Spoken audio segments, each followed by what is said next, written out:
let's take a look at the Eagles defense versus that Chiefs offense. And remember, this is coming from a non-biased person, but at the end of the day, I still am an Eagles fan and not a Chefs. What's up? It's your boy Cintron. Come back with another analysis video, and I kid you not, that's my real name. And the title of this article, Eagles versus Chiefs, 5 matchups to watch when the Chiefs have the ball. So that means it'll be the Chiefs offense versus that ferocious, tenacious, pressure-bringing Eagles defense. All right, let's scroll down and see what's going on. All right, number 1, the Eagles secondary versus Patrick Mahomes in every blade of grass. So this was a phrase uttered by Jonathan Gannon in the Week 4 loss in 2021 against the Chiefs. So he came out and said that, he believed that the Chiefs will make you defend every blade of glass. I hope it ain't glass. Grass out there. But this is a very different Chiefs offense that we're facing. So they had to contend with number 10. Not Pacheco, the running back this season, but Tyreek Hill, the otherworldly, speedy receiver who went to the Dolphins, traded to them from the Chiefs. And he changes, not having him changes the look of their offense. Takes away that deep threat and forcing the defense into a shell look and gives them the freedom to defend them with what they have now. A dink and dunk approach, mostly targeting intermediates, but not really such a down the field threat that they were with him on the field. Hill. Marquez Valdez-Scantling, unless I say it like that, I can't really say his name, so I don't know. Whatever. He has, pretty good speed. I think 4.4 speed, but it's still a stone's throw away from Tyreek Hill's 4.2 speed. And McCole Hardman, who runs a 4.33, is going to be out in this one most likely, with dealing with the pelvis injury that's kept him out. He tried to play in the championship game, and he suffered a setback, so he'll be sitting this one out. And Pacheco runs a 4.37 at running back as well. So, I mean, they have some other speed elements, but just nothing opening up the defense, taking the top off, blowing the top off of the defense, quite like Tyreek Hill did. So let's go down and see what else they have to say. So, yeah, I think the difference between the defense then and the defense now is night and day. We had Steven Nelson manning one of the other corner spots out there, and he's a good third corner, but not a good starter. Aggressive, can be hidden in the scheme, but you can't hide him for too long, especially against one of the best quarterbacks, a generational talent like Mahomes. And he had a couple other pieces out there, but there was nothing like this pressure that's being brought now with his defensive line. It's unbelievable what they're doing from those 4 starting positions, and then with the backups as well, being 8 deep at least. So yeah, it's just scary. But yeah, he was able to shred them and pick and choose where he wanted to go, because like that secondary looks completely different. I forget if Epps was starting. I want to say he was, but he's an ancillary piece. He's a solid starter. He doesn't put you in a bad position, but he won't make or break the defense for you. But C.J. Gardner-Johnson is a game changer back there at the safety spot. Sat out 6-7 weeks and still led the league. For a 3-way or 4-way tie for the league leading picks with 6. And I believe he would have kept that to himself if he had stayed healthy. But and then bringing in Bradbury, he was bad. He was a bad man out there. Bradbury. That duo of Slay and Bradbury just locked things down. And they were really unleashed here in the playoffs. And yeah, they haven't had so much to prove. by way of defending, but I think they come out here in a Super Bowl and really shine and really get their just desserts the credit that they truly deserve. But we'll see, man. It's going to be a good matchup. I think they're going to force us into some dime looks as well. So we're going to put Reed Blankenship up at the safety spot and bring C.J. Gardner-Johnson down the slot or at the dime position, and then we have a very, very solid corner in Avonte Maddox as our slot corner, our starting nickel corner. There, he may be a little bit impaired, with that toe injury, but I think he'll definitely try to gut it out and give it all he's got. That's his playing style. That's why he actually got hurt against Dak Prescott. But anyways, I think that 4, because they have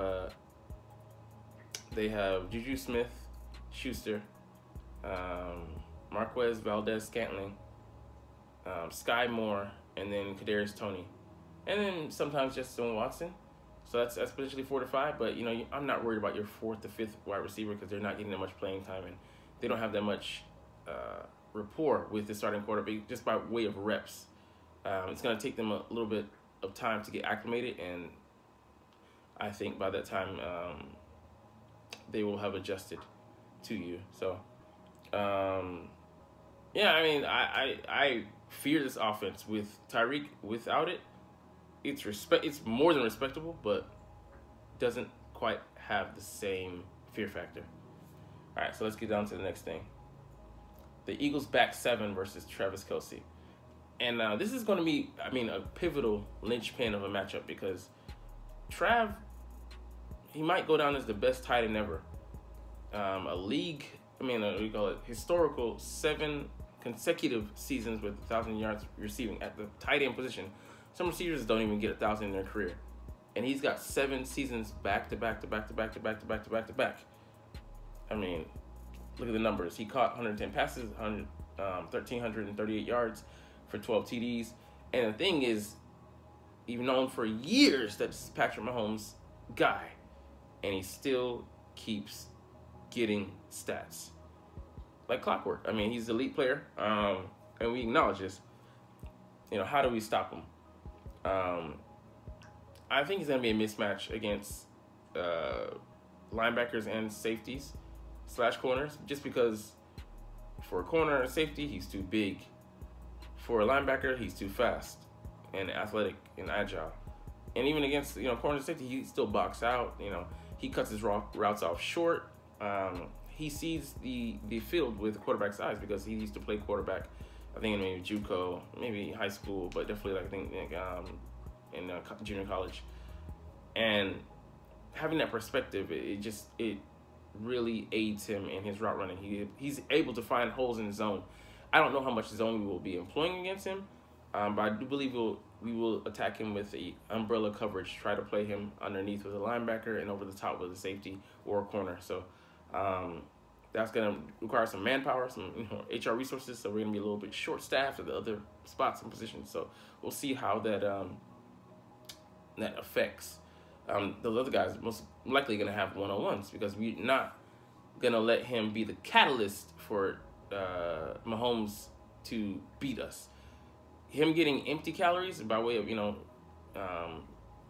garbage yardage and even a TD or hopefully not, but receptions, who cares?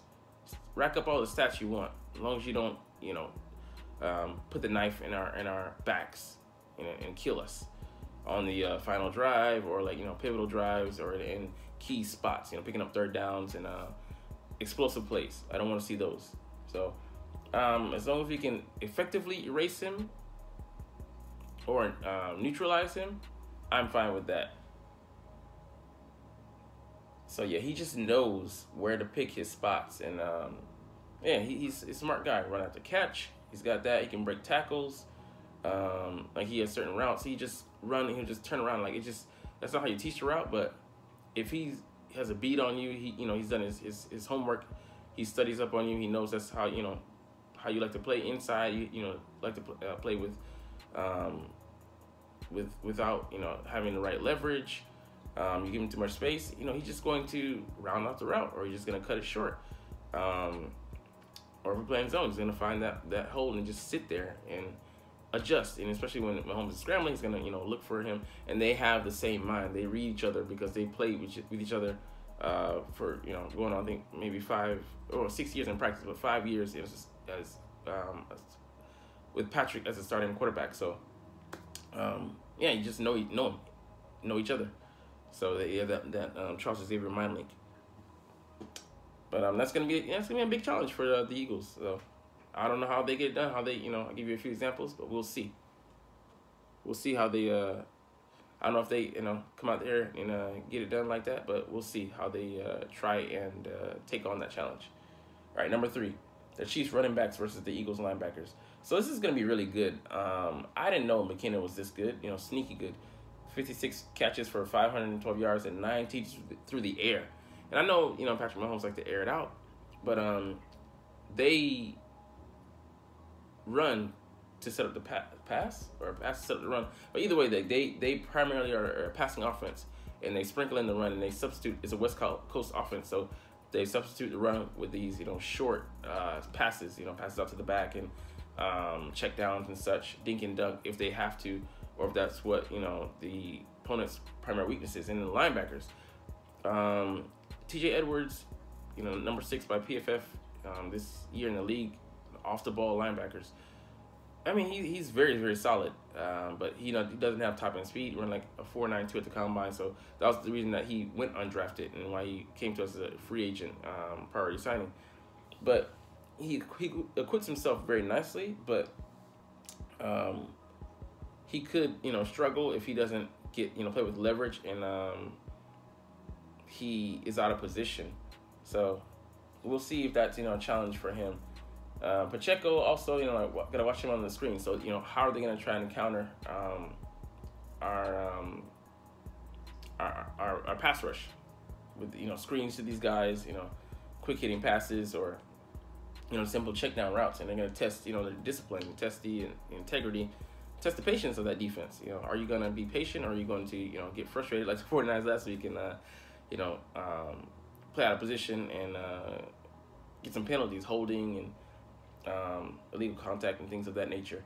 But we'll see. For Kaiser White, a former safety in West Virginia, I think he's better than advertised, or better than he's been given credit for this year, especially with our scheme not really helping out. We played vanilla for a good portion of the back half of the season, but he's still a very solid linebacker. I think he has more speed than TJ Edwards, so it'll be a good challenge for those guys, and I'd like to see how they match up. Pacheco, he's a good fast back, but again, he's a rookie. Will the stage be too big for him? Was it in the AFC Championship game? But this is a different stage. This is the last game of the year. The final winner go home and regret it. So let's go on to number 4. Where might the Eagles go feasting? So this line is highly rated. So I think Orlando Brown, Joe Thuney, and Creed Humphrey made the Pro Bowl. And Trey Smith, he's a second-year player, but he had a very solid season. And Andrew Wiley here is the weak link. So he was the left tackle for that line that got destroyed, decimated by the Tampa Bay Buccaneers in that Super Bowl, and left Mahomes scrambling for his goddamn life. Parents tried to pull out a life insurance policy because they were like, I don't know if he's gonna make it through this game. But he's been credited. Wiley has, with 9 sacks, and guess who he goes up against? Hassan Reddick. And man, that's going to be the matchup. So how do they try to mitigate him? Are they gonna just go for those quick passes, have tight ends and running backs chip to that side?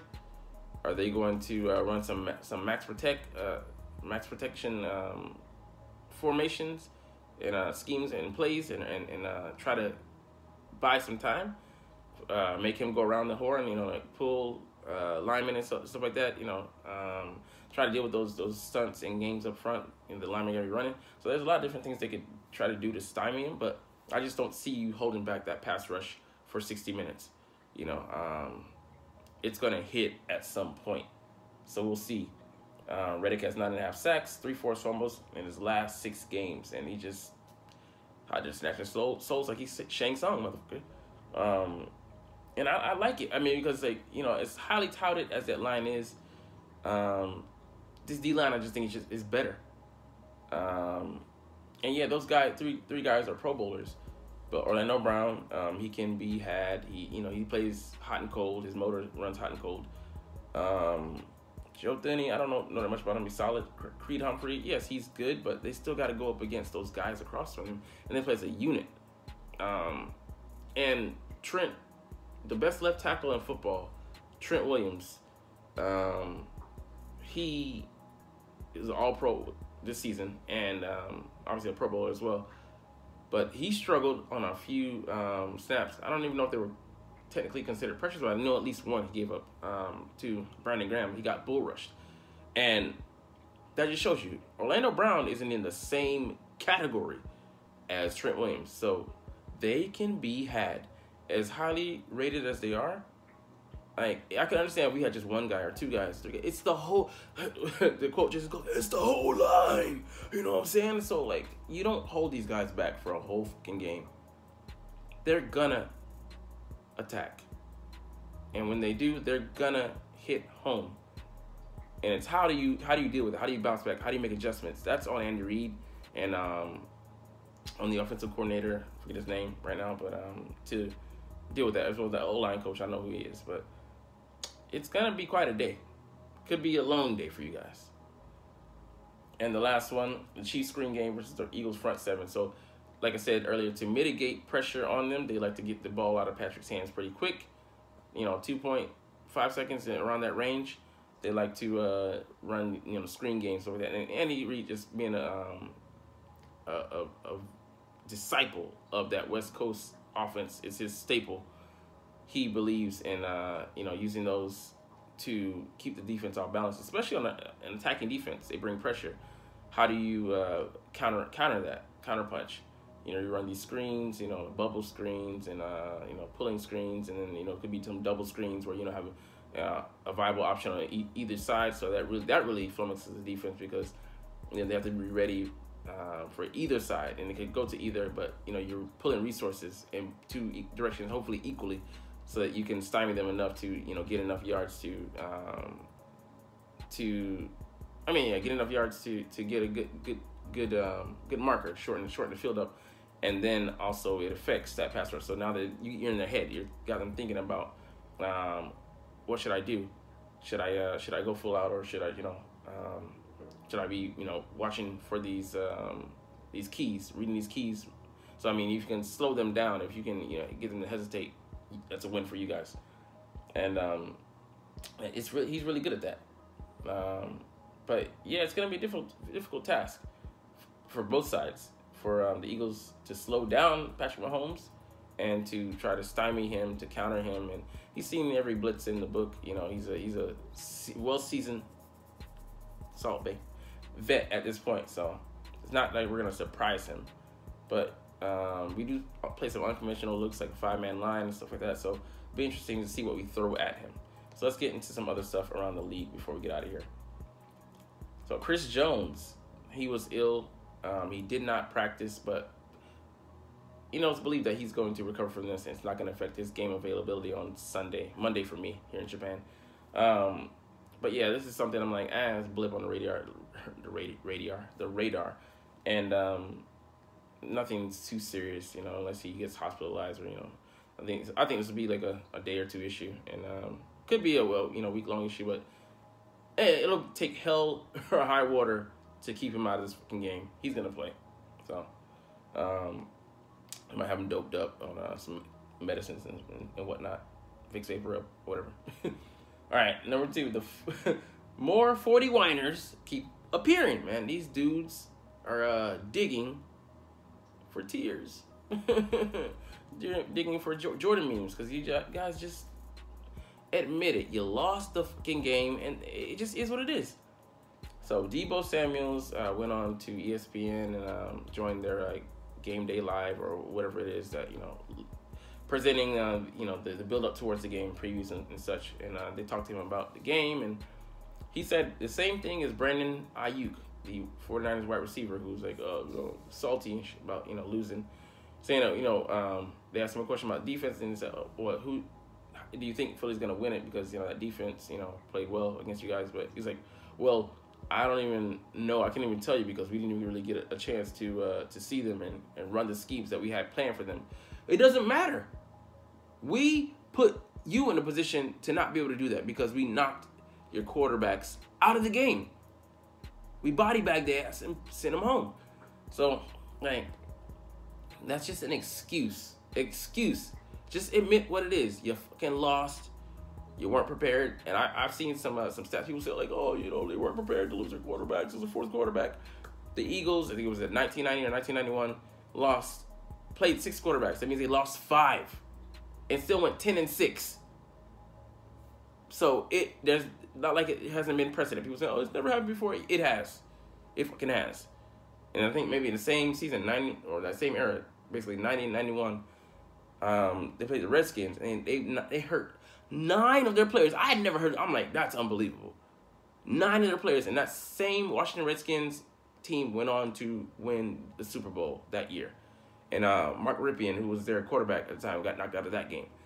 And they actually scored more points than the 49ers. So, like, excuses. Brian Mitchell, who went on to be a famed Eagles kick returner, actually became the quarterback. He was the running back, emergency quarterback at a point, because they just didn't have players. Like, that's ridiculous, but all the excuses. Christian McCaffrey saying, he hopes that both teams lose the Super Bowl. It's just not possible. They're going to play until sudden death. You guys are just... You are inedible food because you are salty as fuck. Get over it. Dry your tears. You're going to have a season to play, or get ready for it in a couple months. You guys are just, there's no weight involved, but you guys are the biggest losers. All right, next item, because I'm done talking about these. All right, Sam Howell will be at the top of the Commanders' depth chart to start the offseason. So he's a quarterback, 3rd-round pick, I believe, from this past draft, who beat the Cowboys, who were not resting starters. They were playing their full squad in the season finale of the Dallas Cryboys. He beat them, so he showed himself well in that match. Unafraid. Of course, he made mistakes as a rookie, but showed enough for them to... for Ron Rivera to give him the not starting job, because there's no starting quarterback in the offseason, but the top priority spot, the top spot of the depth chart. So it'll be interesting to see how that develops and what comes of that. But it doesn't really mean anything, but it just goes to show you that late in the year, especially if you don't have anything to play for, they didn't, after they lost the game that would have help them to qualify for the playoffs, to play those rookies, and might as well just play for the future and see what you have on that roster and see what those draft picks are about. So, kudos to them. Brandon Graham said that they won't be playing scared just because they're facing Patrick Mahomes, and I love to hear this from our defensive end, one of our key players, not a star player anymore, but he's still a key player, and coming off the bench at that. But he's saying, of course, they're known for running screens. They're going to try to mitigate that pass rush. But he's saying we can't be worried about what they're going to run. Oh, man, because it's be the time to run the screen. Trust your film study. Do your homework. Read your keys. And, play under control. Play with discipline and play with confidence. So, instead of, being on our heels, worry about what's coming, read and react in the moment when it's happening. If you see, leading towards that path, just handle it there. And you give up some yards, you give up some yards. We don't expect them to give up 0 yardage or give up 0 touchdowns. That's unrealistic. Go out there and, play to the best of your abilities, but, play under control. Don't panic. And of course, he's a vet. He's not going to panic, but go out there and set the example for the rest of the, that squad, those guys. And, I think, it's good to hear him come out and say this. That they believe it. We've been down. We've won games multiple ways this year. And, it just shows our tenacity and our temerity to not quit. Even in that Commanders loss, the one loss that we had with Jalen Hurts as starting quarterback, they didn't quit. Not even until the very end, you know. So, underdog, Batman mentality. Even when he's overwhelmed, I'm still a Batman. All right, last item we're gonna get into today. Let me take a quick break. Japanese milk tea, good shit. All right, 5 Eagles were listed on the injury report, so let's take a look at that. All right, it's gonna load up here. But 3 were limited participation here on Wednesday, so Thursday here for me, Thursday night. But Lane Johnson with that groin, you know, obviously has that torn abductor. You're gonna limit his snaps probably until, you know, Thursday as well, but going into Friday. Maybe Thursday might get some, you know, ramp him up a little bit more. But you know, good recipe for him because he does have a fucking torn groin muscle there, so you don't want to obviously have him go all out. But he probably be a full participant by Friday. Avonte Maddox just probably, you know, preventative as well. You know, he's got that toe. You want him to be able to play and go all out in the game. So you might do the same thing with him, but he's been seen in a walking boot, but that's more just to keep him from re-aggravating. Cam Jurgens, a bit of a surprise here, but he showed up a couple times this season with a hip injury, so it's going to be, you know, something he deals with, but he's not a starter. He's going to, you know, do unbalanced lines and, you know, goal line pushes and things like that, but still, you know, a good cog to have there, you know, and just in case, you know, something happens with our starting center, Jason Kelsey. Landon Dickerson, he hyperextended his elbow in that 49ers game, the NFC Championship, and he's a full participant. This is good to see, especially from, you know, early on in the week. He'll most likely have no issues in the game.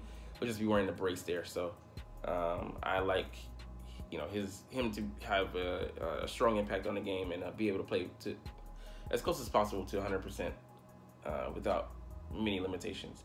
And finally, Robert Quinn dealing with the foot injury. I don't know where that stands for, but he's old, you know. So, but him again being a full participant is a very positive sign leading to the game. And with that, we're gonna get up out of here. But man, I know it's a longer video, but you're not even here. You're not even watching right now, so it's all good. So you know who I rep. Look at the screen cap. Fly Eagles fly, and let's motherfucking go. Like, comment, share, subscribe Thanks for watching. Check me out at Cintron, Cintron Anime, Cintron Life, or Cintron Laughs, or other social media.